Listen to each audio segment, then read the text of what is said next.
আল্লাহ মালাকুল মাউতকে বলবেন, মালাকুল মাউত কি অবস্থা? বলবে সব শেষ। মাইয়াব্বা, কে বাকি?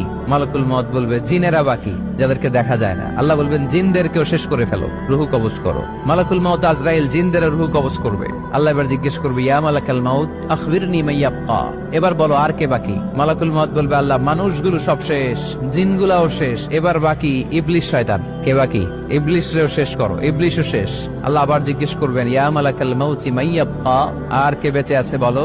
মালাকুল মাউত বলবে, আল্লাহ আপনার কথা অনুযায়ী পৃথিবীর সব মানুষের রুহু কবজ করলাম, সব জিনদের রুহু কবজ করলাম, ইবলিসের রুহু কবজ করলাম, এখন আছে শুধু ফেরেশতা। আছে কারা? যাও ফেরেশতাদের রুহু কবজ করো।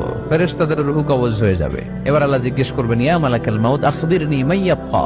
মালাকুল মাউত বলবে, আল্লাহ আপনার কথা মতো ধরে ধরে সব শেষ, ফেরেশতাও শেষ, 4 জন ছাড়া। কয়জন ছাড়া?